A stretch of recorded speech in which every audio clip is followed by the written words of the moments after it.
Welcome to Transqat. I'm Claire McCarthy. In 2022, I participated in an online challenge started by Zibby Books.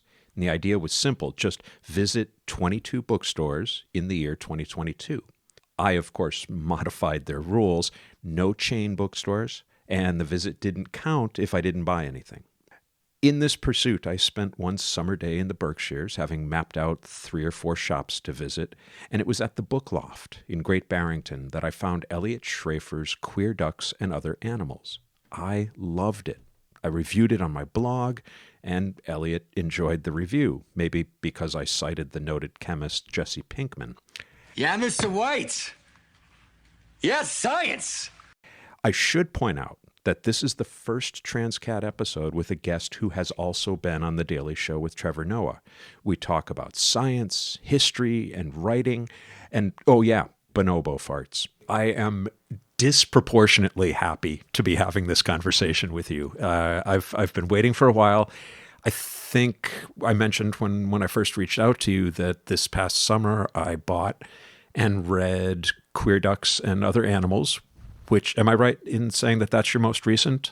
Yeah, that came out in May 22. So it's my most recent book. Thank you for having me. I'm really excited for this conversation.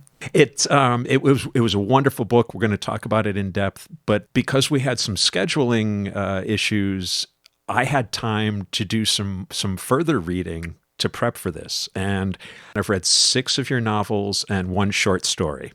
That's off. Thank you. The Ape Quartet of your YA novels just blew me away. And so I want to save some time at the end to talk a little bit about those. I'm going to jump right on the controversy.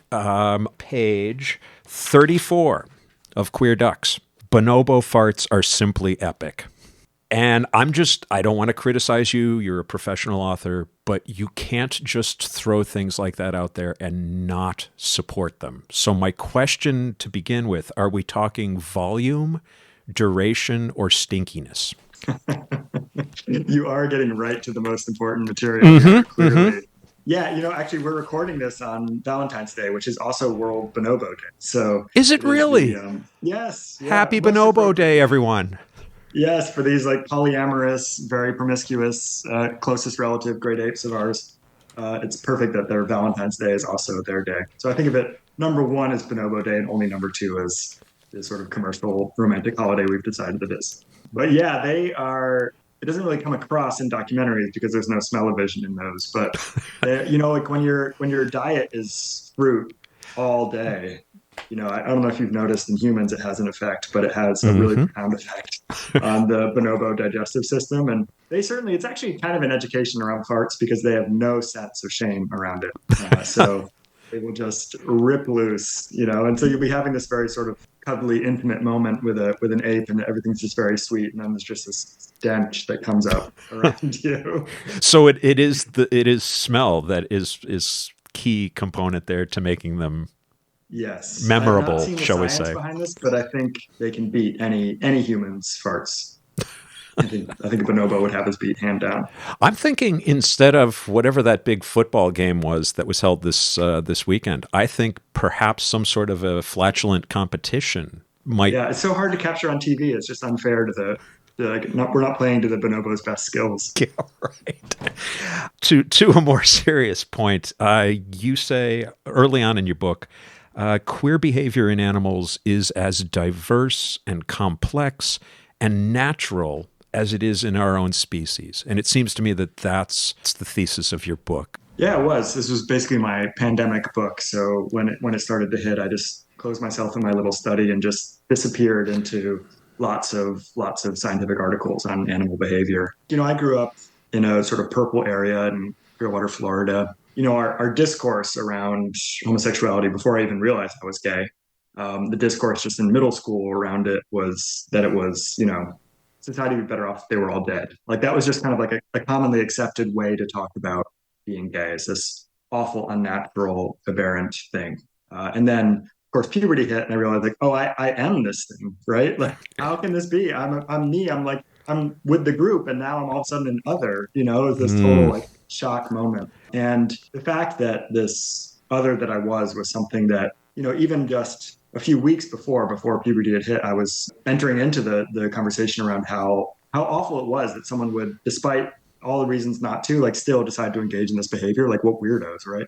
And so that the assumption around unnaturalness of same-sex sexual behavior or non-normative sexual identities was deeply ingrained, and it comes from so many parts of our culture. You know, it's not just religion is a major force of it, but it's also just the way we're socialized and science itself, which on the surface of it makes a really strong argument against any same-sex sexual behavior in non-human animals and human animals, that it's an evolutionary dead end. It wouldn't produce offspring. Theory of natural selection would never call for the promotion of an activity that didn't produce more offspring in the next generation. It Right. seemed like an open and shut case. And therefore, human same-sex sexual behavior should be some aberration that's brought on by our culture, or, you know, this was the early 90s, and I think Freud really ruled the day as far as how we thought around sexuality. And so, you know, just guess you were too close to your mom and now you're fucked.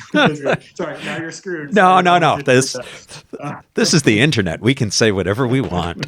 That's right. And so I think a lot of LGBT young people do not survive that messaging, right? That will end up committing suicide over this internalized sense of shame and unnaturalness that's then confirmed by the rejection from family and friends and society. And I had a supportive family and was able to, and went to college at a place that was much more accepting than where I was for middle school and high school, and wound up loving my unnaturalness and just accepting it and thinking like, oh, this is, who needs natural, right? Like we can all be unnatural. Like it's just a stupid standard to hold to anyone. And it was only years later that I came across an obscure episode of an obscure documentary called Animals Like Us that was produced in 2004. And it has an episode on animal homosexuality. I think it was French. Of course, it was a French documentary. Leave it to the French.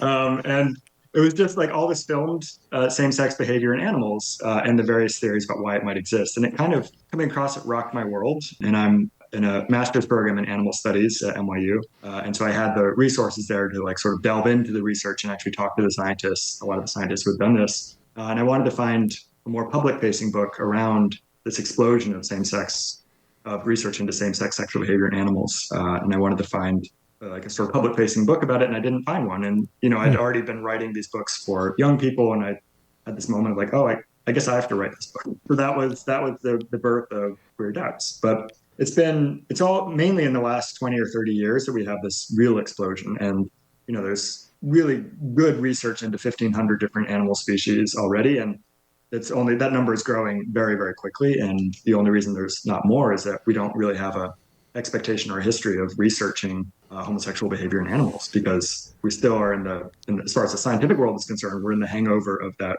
earlier assumption that it didn't exist. And for me, the big takeaway was two messages. And one is that science and religion have conspired to keep this information at best in the margins and at worst utterly erased, that all of this exists in the natural world. And second, your book really is a call for queer people to get into the field research, and that perspective can help remedy the first point. So is it a matter of, I don't know, collusion, conspiring? Was it a deliberate decision over the course of centuries to keep any data around queer same-sex behavior in animals a secret? I think there's two things going on. I think for some individuals, and I'll talk about how this worked out in history, I think it was a conscious, conspiratorial, willful erasure of the witnessed same-sex behavior in animals. I think for most scientists,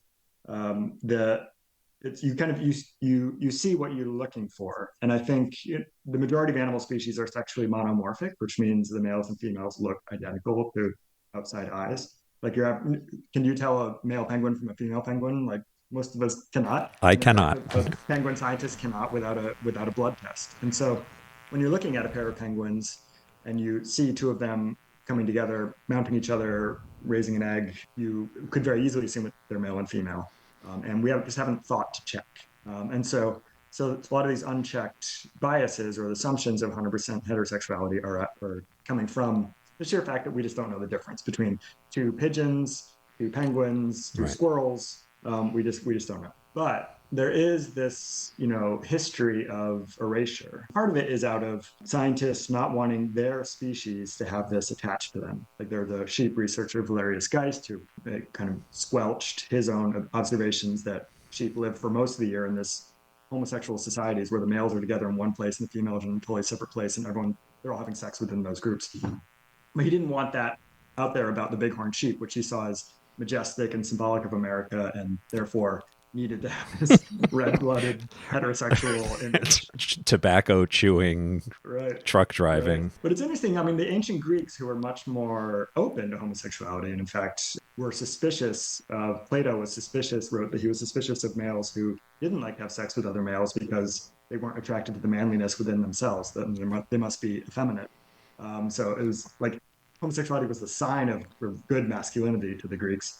They also had a lot of observations of homosexual behavior in animals, and they noticed the hyenas, which have what's called a pseudopenis. The females have a very large clitoris that can act as a penis, and they noticed that and saw them as as really interesting third sex of animal. And this is thousands of years ago. And then, in the 7th century, Isidore of Seville noticed that partridges would often, the same sex would mount the other. And he assumed it was blind desire in those groups. And but interestingly, I feel like we tend to think that we're in a smooth slide one direction or another around queer rights in the Western world. But really, it's been an up and down for so long. I think the 90s were another moment of cultural anxiety where it's back now in this heightened sense. And then the 1890s, when Oscar Wilde was in prison in England and everyone was talking about sodomy legislation was getting passed across Europe. But between 1250 and 1300 was another really peak time where before then there weren't criminal statutes against homosexual behavior in Europe. And Thomas Aquinas in 1300 or so wrote about how animals have no homosexuality and therefore are in their pure biblical Genesis state where like they're dutifully walking up to Noah's Ark in their male-female pairs, and that's it. At that same time, sodomy went from not being criminalized in any countries of Europe to being a death penalty statute in multiple countries in Europe. And this was part of Europe was closing its cultural boundaries against outsiders as a way to kind of gain political power. You found a lot of these like sort of feudal lords, like the anti-Semitic, anti-gay, anti-witch, or anti-like queer woman in the sort of the witchy Shakespearean sense. That was a way of uniting the people and getting political power through that insider versus outsider experience that they were having. And so the science of the fact that animals had no same-sex behavior was a way of getting political utility. It's been all over the place as far as whether it's a mistake or whether it's actually an intentional erasure. Well, thank goodness we live in a time when it would be unthinkable to use anti-gay rhetoric to gain political advantage. Thank goodness. I'm not seeing that anywhere. Yeah. No. This book steps right into that zone of banned and objected to books that, the list that the ALA puts out every year, and Maya Kobabe's Gender Queer was right at the top of that. Have you had any pushback? It's Queer Ducks is an interesting case. I mean, the short answer is yes, but I'll explain how. Queer Ducks is a case study of what happens after this pushback starts, because the really concerted, and this is like wire pullers within the Republican Party realizing they can get political power by agitating community members against books in their local schools and libraries. Once this sort of cynical move to get this in motion and create Moms for Liberty started, that was in March 22, and my book came out in May 22. So it was already underway when the book was available to be ordered by schools and libraries. And so it isn't actually on a lot of the list for removal because it was never acquired in any school that was at all potentially going to be under fire during this moment. So for a nonfiction title for young adults with the reviews that this book got and the award designations, it has like a tenth of the expected institutional buy-in that my publisher expected. And as when it succeeded in bookstores, but never in schools and libraries. So it's a real interesting case study of the chilling effect that all this has, that kind of pretty obvious acquisition for any school that can acquire, that has room to acquire books, like stories of biology written in a teen-friendly format, like those are usually instant buys for schools. Like it just wasn't required. But it also meant that I wasn't part of the like that firestorm. I didn't have moms going up to the mic and screaming about how I was, trying to convert the children of America. But what did happen was when NPR covered Queer Ducks, they put an article about it up on their Facebook page. And once it was on Facebook, that triggered something. And so it got picked up by a lot of right-wing blogs.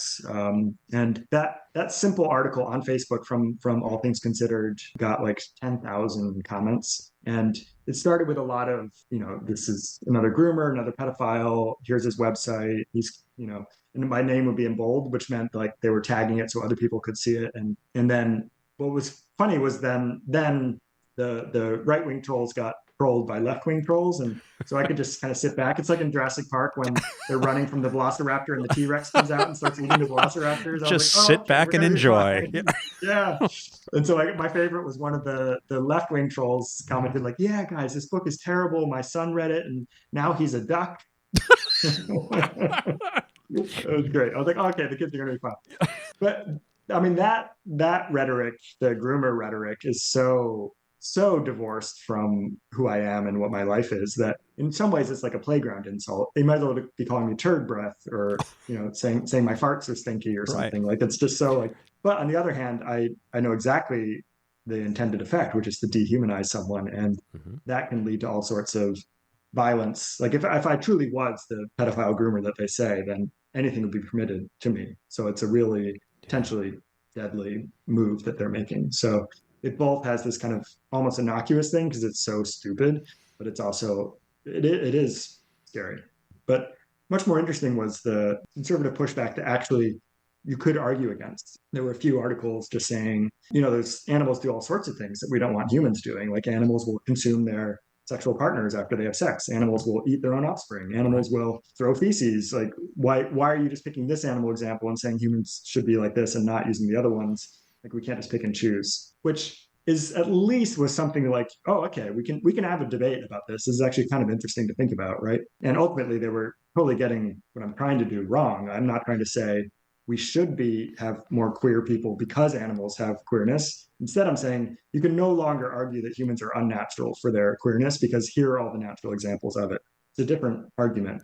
But at least there was a conversation to be had. At least there was reason. Yeah. I didn't mind that kind of feedback because I thought it was like we could get somewhere. We could talk to each other about it. But really, it's like in 1250 with the Thomas Aquinas and passing all these death penalty statutes. It is a way for the powers that be to whip people into action and get them passionate about it. And I think the people that are coming into the school boards and trying to get the books out of schools really do believe that they are helping kids and they're doing better for the young population. But I think they're mostly not aware of the fact that this is really an orchestrated, manipulative effort from powers that be to get them excited so that they go out and vote. It's a distraction from the things that do matter. Totally. Yep. Yeah. But it's one of those, you get the emotional heat from this kind of argument and not from talking about stripping Medicare away from people. You got your degree, you said in, tell me again. NYU in animal studies. Animal studies. Yeah. And this book is just alive with scientists and scientific facts. Do you see yourself more as a scientific writer or a writer who dabbles in sciences? I think probably the second, although I'm kind of steering this vehicle closer to the science direction, but my career, my upbringing is more as a fiction writer. And then I've, in the last few years, like turned towards science writing as a kind of way to keep it interesting. And because I keep being drawn to these animal stories, so there's a reason. Well, the Ape Quartet certainly was similar to this in that it blended humor and narrative with science. Tell people about some of the specifics of Queer Ducks, because the joy of it is all this parade of animals. Yeah, it was so it's hard. I didn't want it just to be like a survey of like hundreds of animal species and looking at how same-sex sexual behavior operates in garter snakes versus geckos and just here's another one.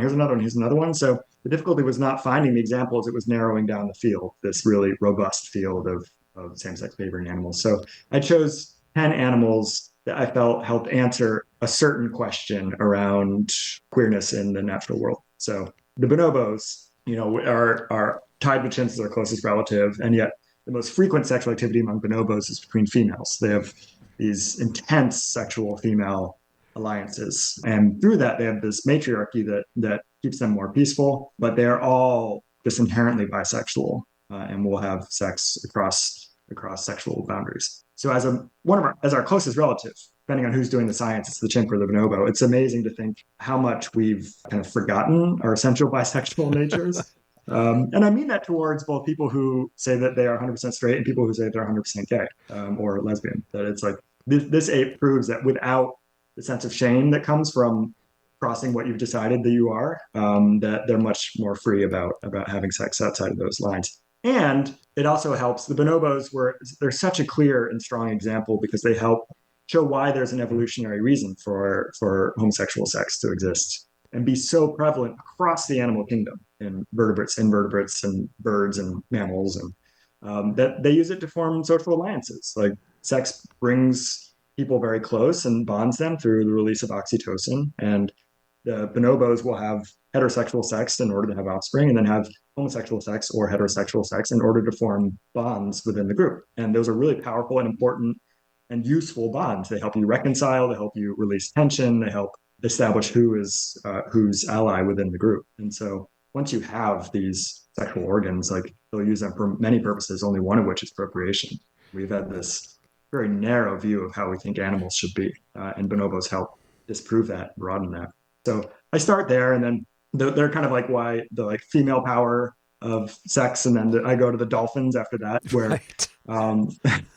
dolphins are like they actually everyone talks about the bonobos as being like the sexy animals, like they have sex all the time, but dolphins put bonobos to shame. They have the males have sex 2.4 times an hour and in all these acrobatic, crazy ways. There was one of the dolphin articles had a picture of two males and you couldn't even see who was where, and they have these crazy long penises, and it just the caption just said that the owner of the penis was not identified. That was my favorite, one of my favorite lines. Yeah. Every single chapter, you had a line that made me lose it.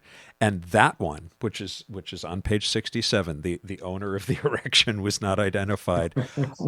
Iced decaf from Cumberland Farms sprayed out my nose. Sorry, you lost some decaf. Yeah, it's too bad. It cost you 25 cents. Exactly. the bonobos, before we leave them, is their sexual activity really as quick as you make it seem? And I can't remember now if this is in Queer Ducks or if this is in Endangered. Yeah. Yeah. So the Ape Quartet, which I'm still very moved that you read all those books. Thank you. The Ape Quartet were written for a young adult audience. And so it was interesting, like writing about this very, very promiscuous ape for the middle school set potentially. And I think in a way it's actually totally appropriate material for them. But I was relieved I spent time at a bonobo sanctuary in the Democratic Republic of Congo. And it made me realize that it is actually very, very casual. Primatologists will call sex between bonobos the bonobo handshake. And I mean, it's sort of like a way of greeting, but it can be really, really quick. And so it actually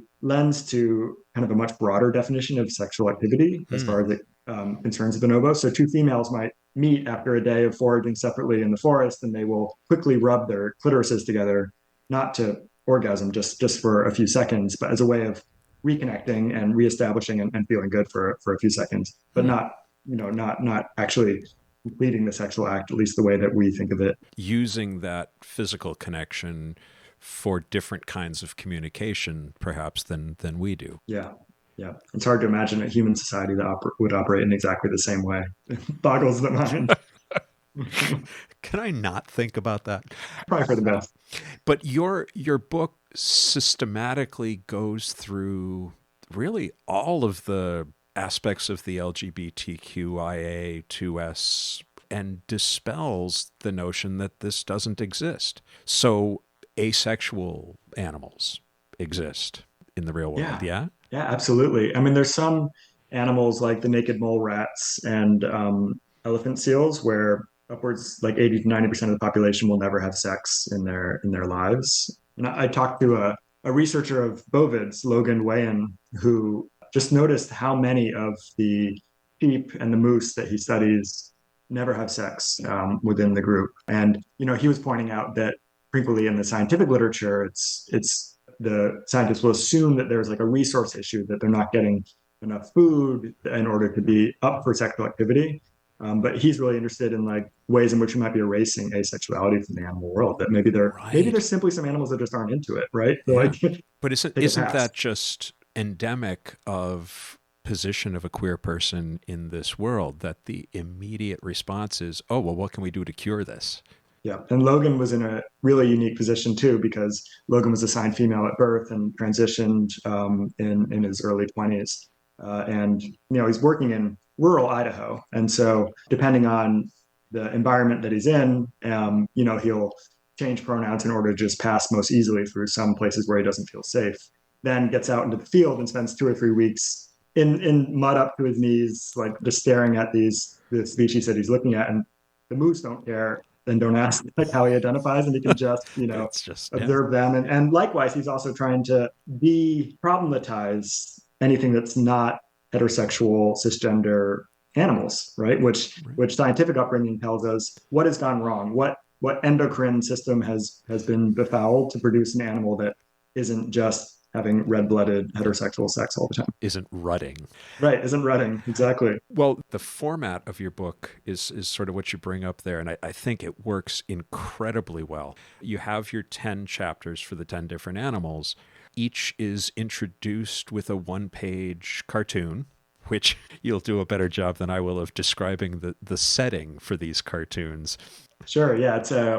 I imagine a kind of animal GSA. So it's their meeting after school, and they're kind of in a classroom where there's papers everywhere and like homework assignments are up on the board. And one animal from each species is kind of taking a turn introducing themselves to the rest of the animals. And we got a non-binary graphic artist, Jules Zuckerberg, to do the panels. So I wrote the scripts for it, and then they made the actual brought together the GSA. I know from my experience, working with teenagers and working around teenagers that, there's some that will read a book start to finish, and there's others that will flip through and stop at the pictures and then never look again. I wanted them to have a takeaway, Yeah. that would still be useful. So Oh, just to get like a highlight from each chapter into a comic so that, even if they never look at the book again, they'll still have an idea about the diversity of sexual identities in animals. so you've got the one-page intro, and then there's your chapter with you as the narrator discussing the specifics of the given animal.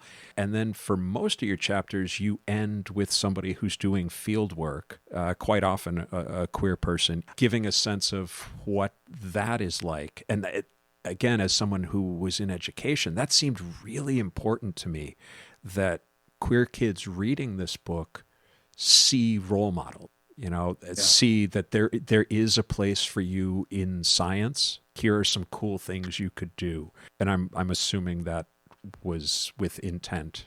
Yeah, they had a double function for me. One was exactly like you're saying, to change the young people's impression of who gets to do science. And I think they do think of it as who's allowed to, right? Because they have Yeah. this impression that it's all like Niels Bohr in a white lab coat, this middle-aged white men, right? And you And can't just so buy those white lab coats, you have to earn them. the secret Masonic society that assigns them to you, give you a beaker of glowing green fluid, and then you're off to the races. But the other thing I wanted to do was I bring just one identity to this subject matter. And it gave me, in the beginning, as I was conceiving of this project, it gave me a lot of apprehension. I'm a white, cisgender, gay male. And that will come with, as much as I try to think about other points of view, it comes with its own biases and expectations. And Sure. having these other voices, not just like summarizing their research, but instead getting their actual voices on the page, people of color, non-binary, lesbian people, just a way to get more voices, even straight people. I Right. put in there. So it's like a way to like get other voices in there. So it's not just me and my view only deciding how we talk about animal behavior, because I know, especially around being white, actually, that I've never had likened to an animal pejoratively. People of color, even as children, like will learn that like you can get called a monkey and it will be something that is meant to hurt you. Right. And so I'm able to make an animal comparison with glee and joy very simply. These are the ways in which we are just like Japanese macaque monkeys. Lands differently on my ears than it does to someone who has a history of being hurt by those comparisons to animals. So I definitely wanted to have their voices in to sort of bring in those other ways in which it can be a more graded comparison than it is for other people. As long as you bring them up, tell me about the Japanese macaques, because they were pretty amazing. Yeah, so in a way, the Japanese macaque monkeys, if you've ever seen like a YouTube video of monkeys in a hot bath surrounded by snow, if you haven't, you should just go pause the podcast and go look it up. They have really, really amazing lives. They live in Japan. There's like these natural occurring mineral baths that are steamy, and then they're surrounded by snow, and they just spend their day kind of, it's almost like 90210. They're just sort of socializing, hanging out in the jacuzzi. But they're a much more complicated example than the bonobos. Even though they're another primate where they have extremely frequent female-female sex, bonobos have a very clear evolutionary argument for why they do it. Japanese macaque monkeys, on the other hand, there's a primatologist, Paul Vasey, who's been studying them for decades and testing out all the various theories about why animal homosexuality exists and testing it out on the macaques and like looking to find ways to quantifiably verify or refute these theories. So, for example, scientists will argue that maybe females are having sex in order to get parental care for their offspring. So they're like getting an ally by having sex with her so that she will babysit, basically. Or, maybe females are having sex to reconcile after fights. Or maybe, this is my favorite one, that maybe females are having sex, staging sexual encounters to excite males. When I read that one, I was like, of course you think that's what they're doing, right? It's just all for male pleasure. All this lesbian sex is for male pleasure. They call it like late night Cinemax version of it. Macaque is one of the leading categories on Pornhub. I'm resisting the temptation to go look that up. Please don't do that. Please don't. And so he tested them all, and so he made, you can make predictions based on each of these theories. So if it's to reconcile, then you should predict more frequent sexual encounters after conflict. If it's for parental care, then you expect sexual partners to then provide parental care. And he basically one by one found that none of these theories held. And so he came to the very simple, but ultimately very controversial explanation, which was just that female macaque monkeys have a lot of sex because they want to, that they have sexual desire for each other, and they have these organs that can produce pleasure, and they are having sex because they want to. And that seems very, very simple, and it's an explanation that we might very easily assign to humans, but we are really resistant to give to animals, who we have this long history of thinking of them as evolutionary cogs that just are the product of drives and desires and don't have minds that can make decisions on their own. And so the idea that they're having sex just for pleasure is what they call a mentalistic explanation, that it's just their own brain decided to, which we're very reluctant to think that anything but humans can make a choice like that. Which is, that is really surprising to me, that the notion that non-procreative sex is still a taboo. We should have outgrown that one a long time ago. Yeah. Well, there's plenty of, people who are extremely ashamed of like masturbation or, even a solo sexual pleasure. Yeah. Let me, before we move on to some of the other, to the ape books, let me toss out a couple of the other aspects of the LGBTQ acronym. Tell me about intersex in the natural world. Yeah. So I talk about intersexuality in the Velvet Horned Deer chapter, and I would love to hear your thoughts and potentially critiques on that approach to animals. I'm really curious. So intersexuality, in many, many animal species is between 10 and 15%. Whales, when we look at whale bodies, we find about 15% of them have both male and female genitalia. Oh, wow. And I chose for the chapter, I talk about white-tailed deer, which have a significant percentage of intersection individuals, the velvet horned deer, who have the body shape of does, but grow antlers. And typically male deer will break their velvet after a year, and they will have the more shiny antlers that we're used to, and join these all-male segregated herds and compete with each other for females. The velvet horned deer don't ever break their velvet, and they are ultimately rejected by the male society and the female societies. And if there are other velvet horned deer, they will kind of join each other and form their own small communities as velvet horned deer. And if they find an orphan fawn, they'll raise it. And this also happens in other deer species. They're known as cactus bucks in mule deer and in other bovids as well. I found them most interesting as an animal that kind of very clearly crosses gender boundaries as far as what a male deer is expected to do and a female deer is expected to do. And I use it as a way because I knew, especially young people reading it, were going to be curious, like, are there trans animals? And I just, to me, I ultimately concluded that we have to be kind of agnostic around that question Right. because so much about being trans is being able to communicate an identity that is different than what people might assign to you or have assigned to you earlier in your life. And an animal can't communicate that. So it's hard to know what the deer's experience is of being velvet horn. The notion of animals experiencing gender dysphoria, experiencing that sort of existential distress seems unlikely on the surface. But I think you handle it really well between the deer in that chapter, which I thought did a great job of combining the physical and the social, because really gender is a social construct. And so the idea that the velvet horned deer will raise a child, A fawn. Yeah. but I thought you did a really good job there. And then I don't know, and you seemed really upfront in the chapter about your take on it, that the animals that where their gender are determined by temperature, for example, it's sort of analogous to being trans, but not exactly. So it's in the neighborhood, and I thought you really walked that line well, particularly for a YA audience, where they could come away saying, okay, well, this is similar, but not exactly the same. It was fascinating even just looking into, I mean, the very simple question, like, do animals have gender, is something that is, you'll find 100 different answers to that, even among scientists who study animal behavior and animal sexual identities, whether gender is an applicable concept to non-human animals. So it kind of complicates all of this. But I love, especially when you get to sea creatures like fish, you have so much sexual change within their populations. Like clownfish, like Nemo and Finding Nemo, there's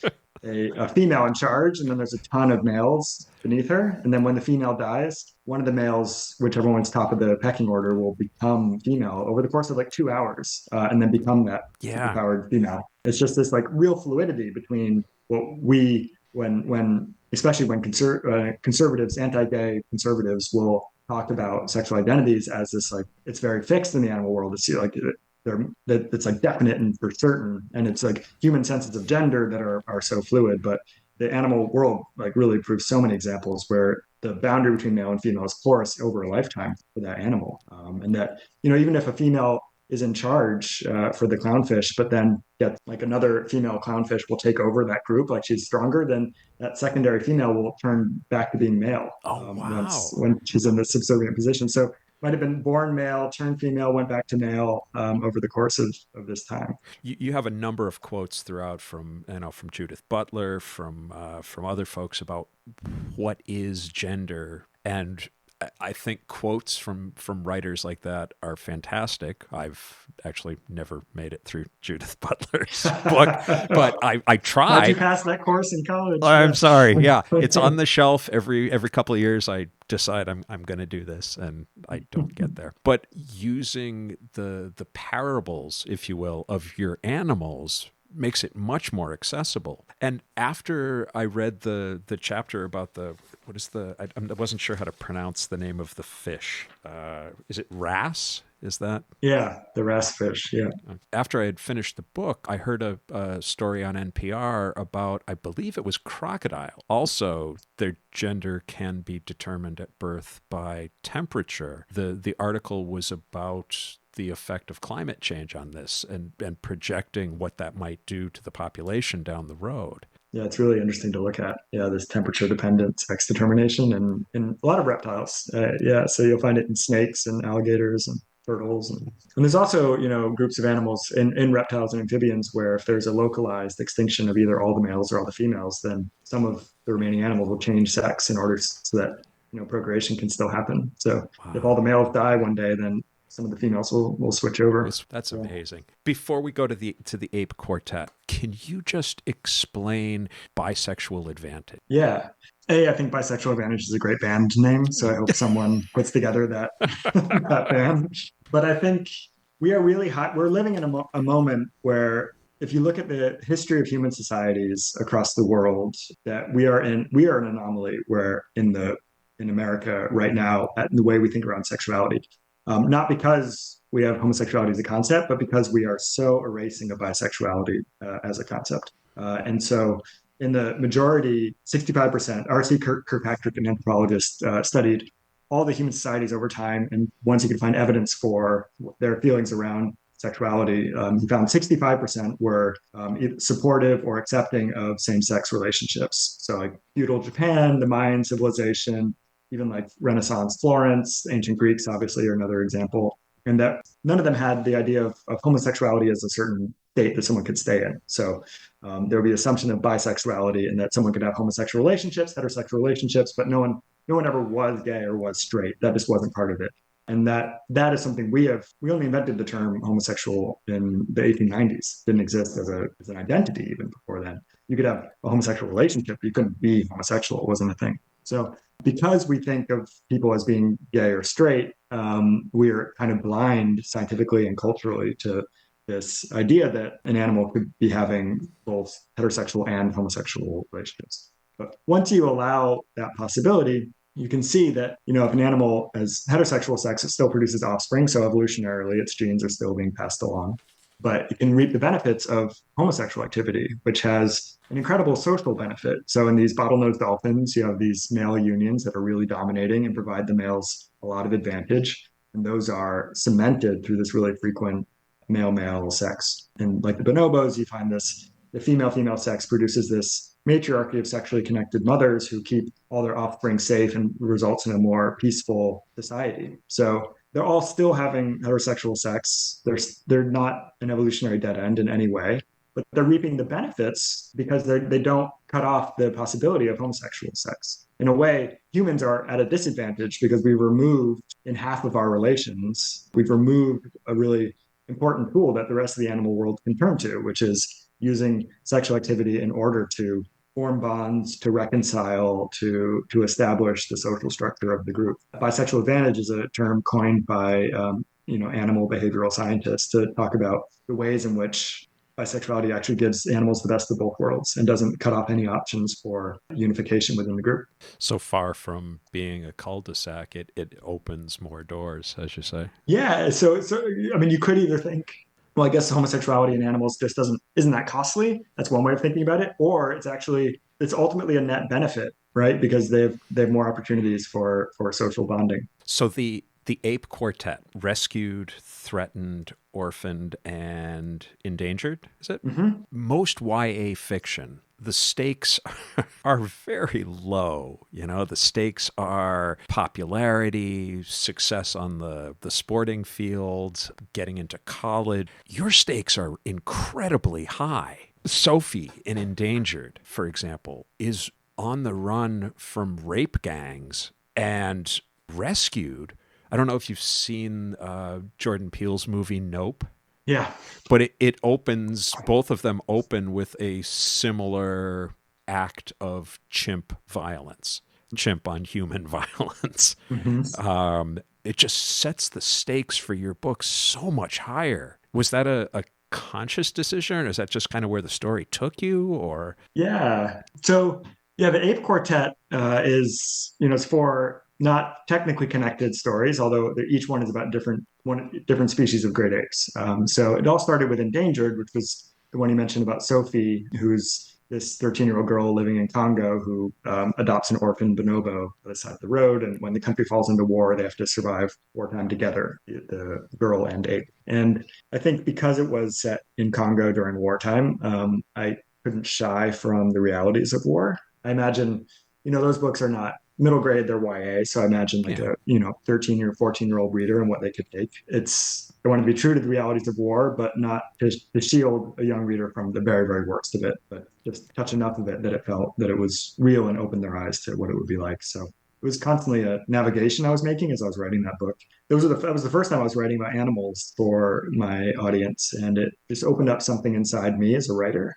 I think before then I had been a very thinky writer, like sort of, I guess my books were trying to be clever more than anything else. And like the writing about animals brought out a much more emotional side in me as a writer. And I wanted to continue to explore that. The rest of the quartet was a way of also looking at, I guess, emotionally intense events around these great apes. So Threatened is about a young orphan boy who winds up stranded in the jungle and survives by following a group of chimpanzees. And Rescued is this, smuggled orangutan who's his human brother breaks him out and they go on a road trip and they're on the run together across the country. I just think about what I wanted to read when I was 14 and 15, and it was these adventure stories, high octane, exciting, that you never knew what was going to happen next. And that's what I try to produce for young readers now.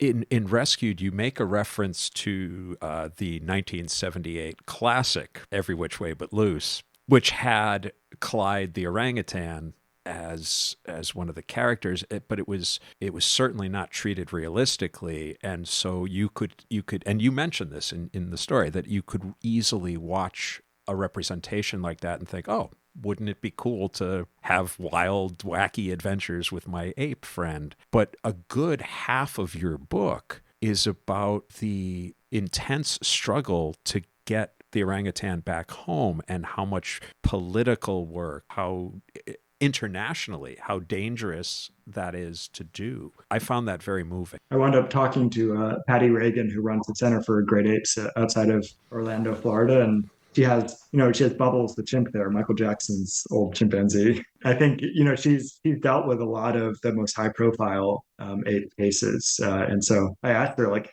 if someone in America wanted to get an orangutan back to Indonesia, how would he go about it? And she was like, you'd have to have like a senator involved. It's like a really, really difficult task.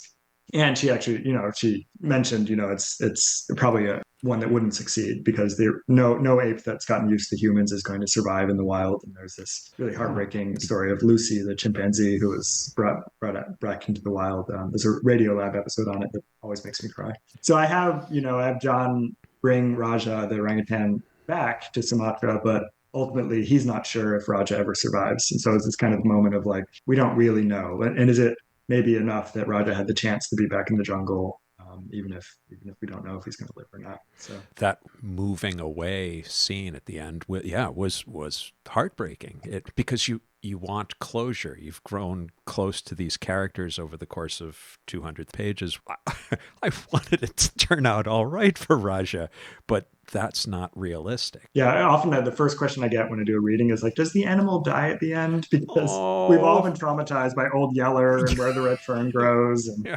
Charlotte's Web, and so we don't want to see the animal die at the end. And I understand that, and I'm always conscious of that. That I don't want to just my intention is never just to like brutalize or make people feel really unhappy at the end. No, I don't. At the same time, we have a long history of just using animals as, like Every Which Way But Loose, using animals as sort of vehicles for human desires, and like cute, and then that's it, and like move on to the human story. And I think in some way I'm trying to like produce a corrective to that, where we actually do see animals for themselves and not simply as accessories for humans. Yeah. One of the things that comes up in both Orphaned and Threatened is the idea of family of choice. And I was wondering how much, as a gay man, you brought to that in terms of those two situations. Yeah, that's a really interesting takeaway from those. I think sometimes as writers, I think we're repeating the same story over and over again. And I think that happens in two ways. One, we're consciously really interested in these stories. So like this human animal story, I'm clearly deliberately facing into and looking at. But there's always the sort of shadow self, the submerged self that's writing something that you're not even aware you're writing over and over again because you've lived it. And I once had lunch with a friend, and I was telling her, like, you know what, my agent must be so frustrated with me because every book is so different from the last. Like, you never can like sort of build a brand, and figure out like this is what Eliot Schrefer does. And she just got really quiet, and I was like, right? And she said, well, no. She said, every one of your books is about an outsider longing to belong. And I just had this moment of like, oh shit. And she just like, spoke my story back to me. And I hadn't realized it. And I think that is the sort of found family story is something that a lot of queer people share, right? That we felt like outsiders or aliens in our families of origin, and ultimately had to go out and seek people that could really see us and know us. And so I think it has very much to do with feeling kind of thwarted and opposed, as a younger person, wondering if anyone would actually ever really see me or want to see what was inside me. And I think Threatened and Orphaned are books about finding that beyond the human world. Not that we're not maybe not astounded, maybe more bonzos even outside of the human world than we even know. Orphaned plays with narrative conventions in a way that I think you build on in Queer Ducks. Orphaned takes place, what is it, 600,000 years ago? Yeah, just a prehistoric gorilla verse novel. Yeah, another. Well, if you've read one It's of one of those, those. yeah, Yes, but the whole that's yeah. section at Barnes and Noble. Yeah. But it's a verse novel. It is taking place from the ape's point of view, and it took me about 20 pages to figure out that there's a code at the top of each chapter as to which apes are involved. How did you come to that mix of things, and what made you think a verse novel would work for these guys? Yeah. Well, so Orphaned is the story. It's the last one I wrote in the Eighth Quartet, and I had to kind of work my confidence up to trying a story like this. It's sort of the reverse of Endangered, which is about a human girl adopting an orphan ape. I realized as I was researching the gorillas that gorillas used to live across Africa, in this band of jungle by the millions, and then the Great Rift Valley occurred through these volcanic explosions, and it allowed early humans access to that area for the first time. And then humans came to dominate and killed off most of the gorillas. But I realized there must have been a first time that a human met a gorilla. Like it would have happened somewhere, somehow. And that just sort of hooked into my mind. And I wanted to imagine what that would be like. So Orphaned is from the point of view of a gorilla. She's the first one to meet a human. And the human is orphaned. And I'm sorry, I don't mean to correct you, but a not gorilla. Not gorilla, right? Forgot I did that. And so she winds up sort of caring for this human. Ultimately, obviously, we know as a human reading this book, it doesn't work out well for the gorillas, but it's not at all foreordained at that time. I mean, gorillas are stronger; they have much better teeth. Like, why should this little puny human be the one to succeed? I think I originally wrote it in prose. I wrote it in paragraphs and sentences, and I gave it to my editor, and he pointed out that it just couldn't capture a gorilla's point of view. I mean, as much as I could, I tried to not anthropomorphize this gorilla. Like I tried not to make her into a human. And I thought you did an excellent job of that, by the way. That would have been a really easy slide into that, almost like a Disney film. And I thought all of your books were remarkable that way, that I cared about these animals, but they weren't anthropomorphized at all. Oh, thank you. I am really, really confident that I anthropomorphize them in 1,000 different ways, in like small ways, but all the things I could deliberately do, I tried to make choices that would keep them true to their ape selves. But it would have been nice if Snub the gorilla could have had her little Disney song of like what she wants out of the world, and that she's just dreaming for more adventure, and she goes and finds it. It would have made my job easier because I had to sort of prove who she was only through her actions. And I think it's actually writing advice that I end up giving out to my students a lot, is that it's much better to prove your character who he or she or they are through what they're doing more than what they're saying. And with the gorilla, like that was the only option because she wasn't going to have dialogue. So. Well, although that was the other piece of that book that I really appreciated, is that you've got on the left side of the page that you have this verse chapter of whatever's going on, but at the very beginning you establish like half a dozen vocalizations.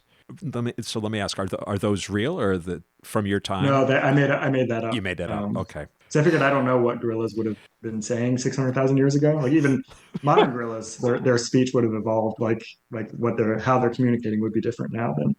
But I thought that worked really well because as you went through it, you had these 6 central experiences, thoughts, words that made perfect sense, that this is what this animal would have. And then you repeatedly work that into the text, where instead of using the word happiness or contentment or safety, you use who. Yeah, I wanted to, that was a way of consciously sort of making sure there were some things that were a gorilla's consciousness and that were foreign to human. If we use a human word, then we just attach the human concept to it, but it kept it like sort of foreign, that it was like a gorilla version of contentment, which is close to ours, but essentially different.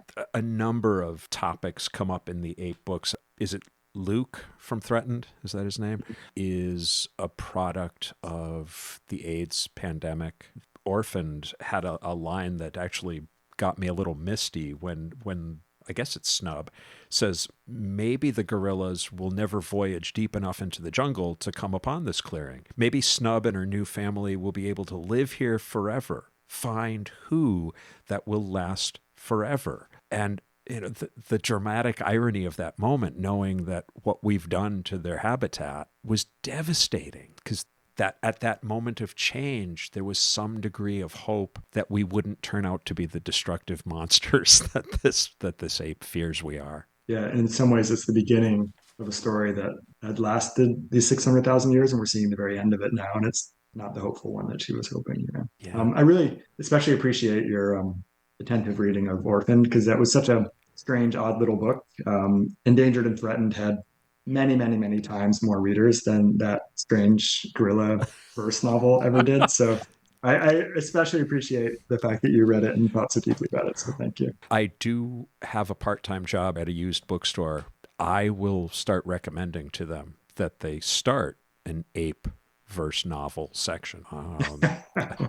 It'll be a very roomy shelf. Yeah, well, we'll just turn yours face out. Yeah, there won't be a lot. Yeah, there'll be a lot of competition. And you never know, you might inspire somebody to write more of the same. Yeah, who knows? Eliot, this has been delightful. I'm so grateful for the chance to talk to you, because I've been living inside these little worlds of yours for 6-8 months now, and been really wanting to ask you some of these questions. Well, I'm really, really deeply honored to get to talk to someone. It's so gratifying to talk to someone who's read so deeply, and I'm really, really grateful. Thank you.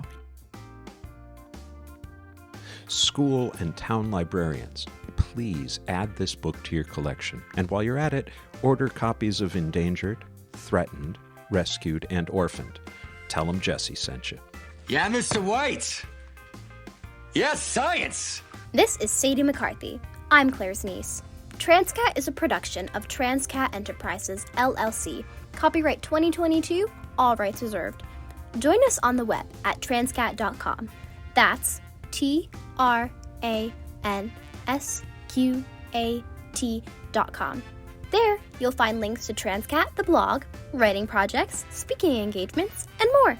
You can also meet the team who thought spelling cat with a Q was a good idea. Follow Transqat on Instagram, Facebook, Twitter, and YouTube. Leave us a comment on whatever platform you use to stream this podcast. Just remember to be kind. She has enough self-esteem problems already. To reach Claire with a question or a suggestion for an upcoming episode, just use the contact page at the website or email her directly at crmtransqat@gmail.com. Thanks for listening.